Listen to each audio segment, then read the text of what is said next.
experiencing. I hope you had a good rest and you're ready to proceed with your testimony. No problem, Council. You're welcome. Thank you very much. May I just give you a brief recap of some of the, sorry, Mr. Chairman, but there's the echo. I'm experiencing the echoes. Hello, Mr. Witness.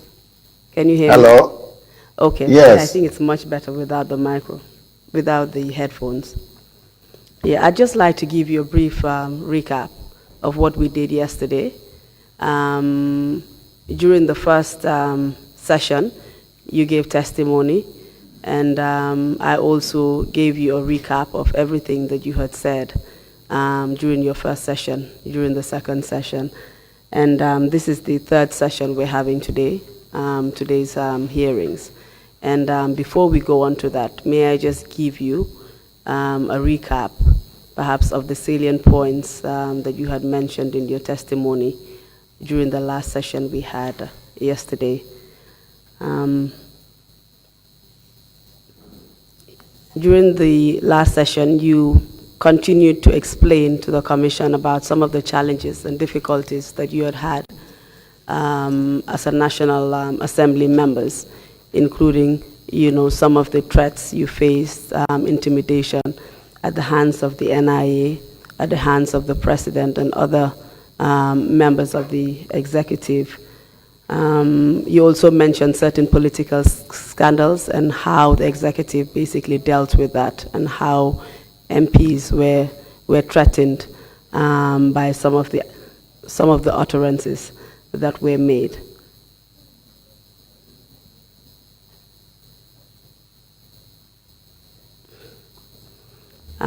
I believe you also started on the issue of the panel after you had been arrested and detained at the Mile 2 prisons. You explained the fact that you actually saw a lot of people, several people who had been detained at Mile 2 prisons.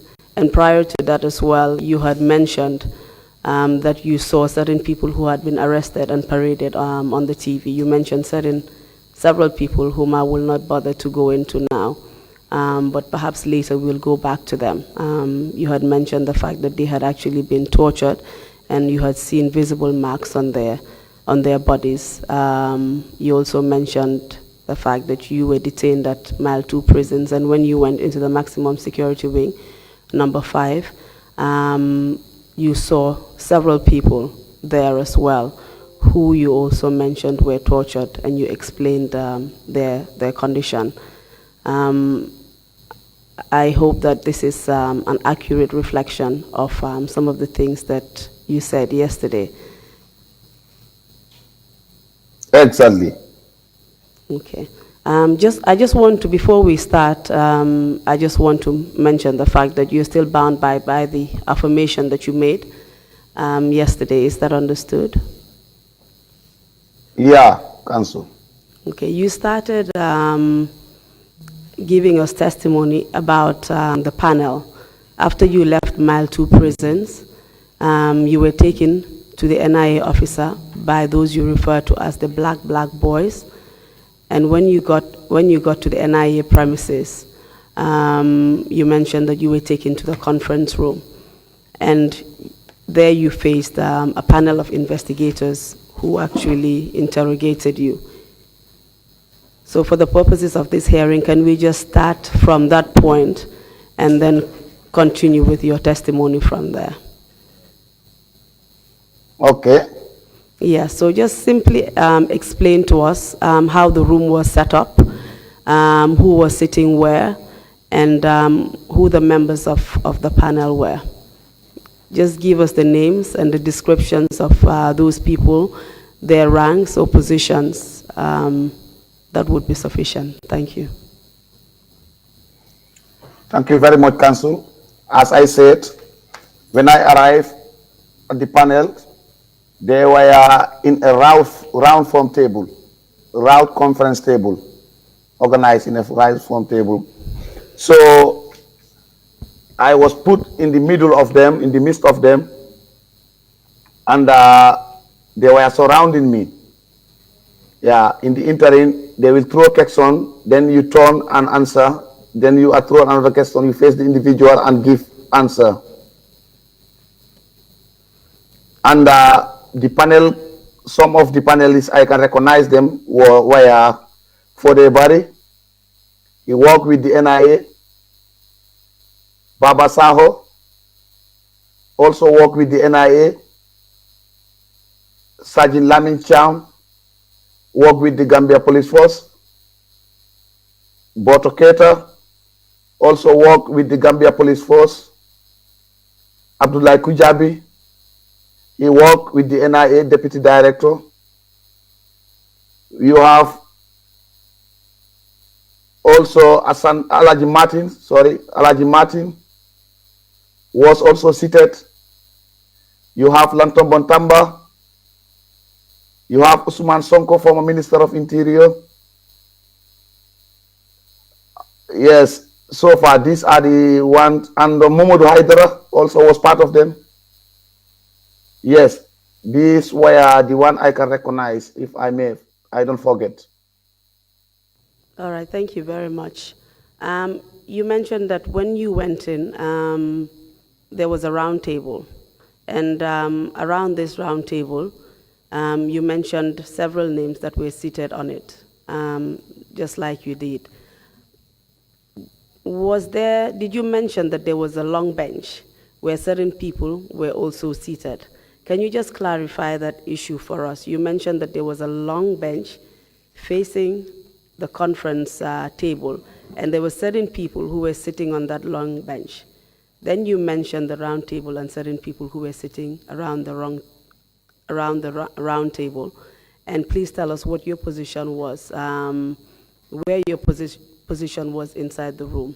Where were you seated? I was in the middle of the room, surrounded by the investigators. Then beside them, at the back of the investigators, we have a long bench. That long bench was seated by the then Deputy CDS, Lanton Bontamba, Usman Sonko, Musa Jammeh, and Alaji Martin.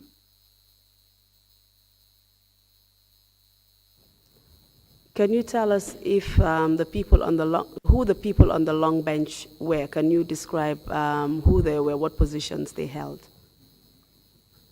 Alaji Martin was with the State Guard. Musa Jammeh was the close protection officer at the President Office. Lanton Bontamba was the Deputy CDS. And Usman Sonko was the Minister of Interior then. And the people who were sitting round the table, were they different from those who were sitting on the long bench? Just for the sake of clarity. Yeah, to me, I think it was not different because they also pose questions. They throw you questions. Sometimes they make comments. Yes. So the people who were sitting on the long bench were posing questions to you, as well as those who were around the table. Exactly. Okay. The ones on the long bench, you mentioned that, these were people who actually, had, senior positions in government compared to those who were on the panel. Is that correct? They were the heads of their department. Sorry, Mr. Witness, I didn't hear you. Right, that's right. Okay.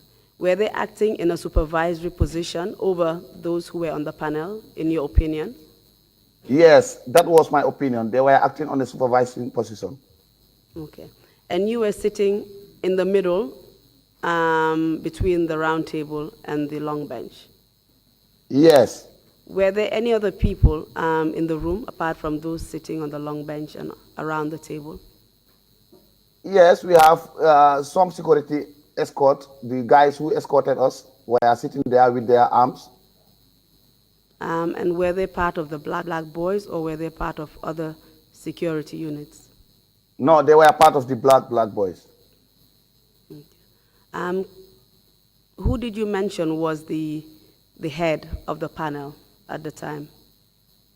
I will assume here Fodebari was the head because I saw the file on his desk where he was sitting. Can you repeat the name of the head? Fodebari. Okay.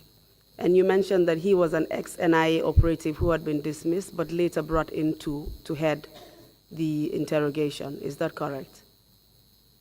That's right. Okay. Please tell us what happened when you sat down. When I sat down, Fodebari asked me, do you know your reason of being here? Okay. I said, no. He said to me, it is about the aborted coup. What do you know about it? And what role have you played? This is why you are brought here. I said to him, I have no knowledge about this aborted coup. Besides that, I was all over at the provinces attending workshops. So definitely, I don't know anything about this coup plot. Then he said to me again, we have been informed you were given money and transport to go and look for marabouts for these coup plotters. I said to him, who is that individual? He said that was Ablaye Njai and Ali Job. I said, no, that is not true. They said Ali Job said he did give me vehicle and money to go and look for a marabout for them so that the coup can succeed. I said that is never a true. Ali Job once borrowed me a vehicle. The purpose of that was for me to go and attend the Tabaski prayer in my constituency, because then I have a small car and the delegation I was going with were huge. That was the reason I borrowed him a double pickup cabin. Besides that, definitely, he never gave me anything. Again, Fodebari told me that Ablaye Njai did told them that sometimes in February, he did call me. I said to him, I am in the provinces coming back in the combos. Right now, I am in Panchang village, rushing towards the ferry. But if I come, I will tell you we are up to something. I said to him, no, that's not true. My discussion with Ablaye Njai was this. He did come to my home. Door was locked. Then he called. He gave me a call and asked me, where are you? I told him my stepdad passed away. I went to attend the funeral. But right now, I am on my way coming. I am at Panchang area. And I am in a haste to rush before the last ferry will close behind. I said that was my discussion with Ablaye Njai. Apart from that, we don't say anything else. Yes. Can you tell us what, sorry, Mr. Witness, can you tell us what your relationship was with Ablaye Njai and Ablaye Job before we move further? These two were both my best friend, close friend also. Ablaye Njai, I can say we were from the same village. We grew up together, do everything together. So definitely our relationship was very cordial, and we were just like brothers, the same mother and father. Ali Job likewise. He was also a very close friend to me. And our relationship definitely was very cordial. We do everything, sometimes everything together. So that was our relationship. However, you are saying that the accusations leveled against you and the interactions you were accused of having between Aliu Job and yourself, as well as, Aliu Job, as well as Abla Njai, between yourselves and them at this point in time was actually not accurate? Was very accurate, very, very accurate. There was no problem. What I meant to say was that the accusations at the NIA at the time about the interactions that you had with them and the monies that exchange hands and you going to Amarubu and all of that, were these accusations true at the time? No, that was totally false, Council. That was totally false, definitely. Please tell us what happened after that when you responded to the allegations and denied them. Then that was when Mamadou Haidara, the Director of External Affairs, Internal Operations, sorry, told me that you are the greatest liar I can ever come across. I told him, why do you say so? He said, all what you said here is not true. And if you don't talk, time will come. You will want to talk to us. By then, our doors are closed. And this Mamadou Haidara, Director of External Affairs or Internal Affairs, did you say he was External Affairs or Internal Affairs? No, he was the Director of Operations at the Director NIA. of Operations. Of which institution? By the NIA. Okay. And what did you understand him to mean by that statement that you were unwilling to talk at that point, but there was a time when you would want to talk and you would not be in a position to talk to them?